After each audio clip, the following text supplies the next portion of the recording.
દરેક નીતિની સામે કાયદાની રીતે ઊભો રહેતો SSK news channel.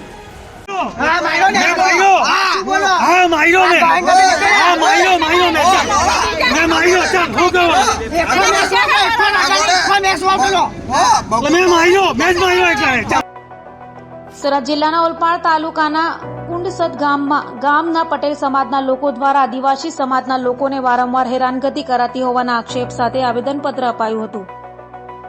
Surat collector થકી મુખ્યમંત્રી, રાજ્યપાલ સહિતનાઓને સુરત જિલ્લાના ઓલપાડ તાલુકાના કુંડસદ ગામમાં રહેતા આદિવાસી સમાજના લોકોએ આવેદનપત્ર આપ્યું હતું અને જણાવ્યું હતું કે ગત 28 માર્ચ 2024ના રાત્રે 9 વાગ્યાના અરસામાં ગામમાં આવેલ ઘાસિયા તળાવમાં ક્રિકેટ મેચ ચાલતી હોવાથી ત્યાં આગળ પટેલ સમાજના યુવાનો મેચ રમતા હતા અને અમારા આદિવાસી સમાજના યુવાનો તળાવ પર બેસવા ગયા હતા અને ત્યાં તેઓ મેચને નિહાળી રહ્યા હતા।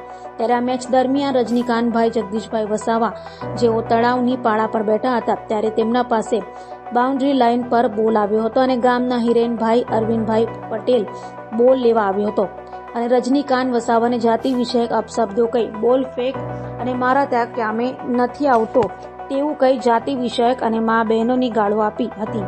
ત્યારે રજનીકાંતે બીજી જગ્યાએ કામે વધુ પૈસા મળતા હોવાની વાત કરી હતી અને તેમણે ગાળો ના બોલો કહેતા તે ઉશ્કેરાઈ ગયો હતો અને તેના સાથી મિત્રો દર્શનભાઈ પટેલ, પિયુષભાઈ પટેલ, નરેશભાઈ પટેલ, મિતેશભાઈ પટેલ અન્ય સાથે બેટ અને સ્ટમ્પ સાથે હુમલો કર્યો હતો અને પગ સહિતના શરીરના ભાગે માર માર્યું હતું।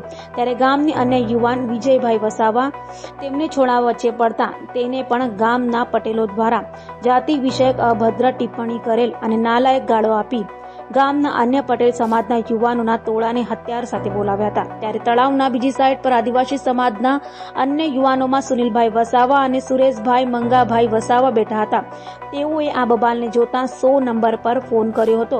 ત્યારે ગામના અમિતભાઈ પટેલ જેઓ બિલપાડ તાલુકા પંચાયતના માજી પ્રમુખ અને હાલ તાલુકા પંચાયતના સભ્ય છે તેઓ અને તેમની સાથે મોહનભાઈ પટેલ, બકુલભાઈ પટેલ, તેજસ પટેલ સહિત આશરે 100 થી 200 જણાના ટોળાએ આ બંને આદિવાસી યુવાનોનો ઘેરાવ કર્યો હતો અને કહ્યું હતું કે તમે આદિવાસી લોકો ચોર લોકો છો, તમે દુબાળાઓ બોજ પૈસાવાળા બની ગયા છો, તમે લોકો અમારા ગુલામ છો, અમારા ત્યાં તમે લોકો કામે આવતા નથી ને અહીંયા ચોરી કરવા આવે છે।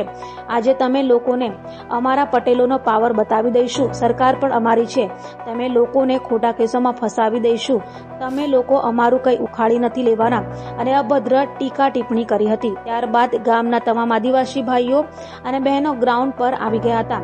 ત્યારે પણ તમામ આદિવાસીઓને અપશબ્દો કરી અમારા ગુલામ છો, અમારા ત્યાં ગુલામી કરો તેવું કહીને અપશબ્દો કહેલ અને ગાળાગાળી કરી હતી।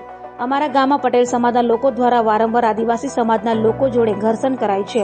રણછોડનગર સોસાયટીમાંથી રસ્તો પસાર થાય છે તે રસ્તા બાબતે પણ 2 મહિના પહેલા પટેલ સમાજના લોકોએ રસ્તો વાપરવા દેવાની ના પાડી દીધી હતી અને એ રસ્તાને બંધ કરાવવા દિવાલનું બાંધકામ પણ શરૂ કર્યું હતું, જે બાબતે અમારા કેટલાક યુવાનો દ્વારા તપાસ કરતા માલુમ પડ્યું હતું કે એ જગ્યા ગૌચરની છે અને તેમાં ગામના પટેલો દ્વારા મંદિર બનાવી ગેરકાયદેસરનું ટ્રસ્ટ ઊભું કરીને એ જગ્યાને જૂની શરત કરીને ગેરકાયદેસર તેઓએ તેમના બંગલા બાંધ્યા છે અને રણછોડનગર સોસાયટી ઊભી કરી છે।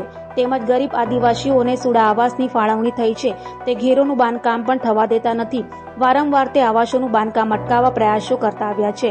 તેમજ અમારા સમાજનો 15મી નવેમ્બરના રોજ ભગવાન બિરસા મુંડાની જયંતિ હોય ત્યારે પણ જયંતિ અમારા બારાના ઉજવાય, જેને અટકાવવા ઘણા પ્રયાસો કર્યા છે અને અમારું ગામે અનુસૂચિત હતળનું ગામ છે તેમ છતાં ગામના પટેલ દ્વારા ખમીને વારંવાર આદિવાસી સમાજને જાતિ વિષયક ગાળો આપતા આવ્યા છે। હાલ તો ઓલપાડના આદિવાસી સમાજ દ્વારા ન્યાયની માંગ કરાઈ છે। મારું નામ સતીશ ગામિત। આજરોજ કલેક્ટર સાહેબને જે અમે આવેદન આપવા માટે આવ્યા છે, એક કુરસદ ગામમાં વારંવાર આદિવાસી સમાજ સાથે જે અત્યાચાર થાય છે, ક્રિકેટ ગ્રાઉન્ડને લઈને આદિવાસી સમાજના જે નાના છોકરા હતા એમણે ખાલી બોલ લેવાની બાબત પરથી જે સવર્ણીય પ્રજા છે એમણે એમના પર હુમલો કર્યો અને એવું કીધું કે દુબળાઓ તમારે થાય તે કરી લો, અમે બહુ પહોંચેલા છે, તમારાથી કશું નહીં થાય। આવી રીતે વારંવાર ગાળો પણ આપતા હતા અને મા બેન સામે ગાળો આપી અને પોલીસ સ્ટેશનમાં ગયા પછી પણ પોલીસ સ્ટેશનમાં જરાક પણ એકેય અરજી લેવામાં આવી નહીં અને આજે બીજી તારીખ થઈ છે, મજબૂર થઈને પછી અહીંયા કલેક્ટર સાહેબને અમે આવેદનપત્ર આપવા આવ્યા છે। 28 તારીખના ઝઘડો હતો રાત્રે, આખું ગામ આ લોકો ભેગું વળ્યું હતું અમારા આદિવાસી સમાજનું।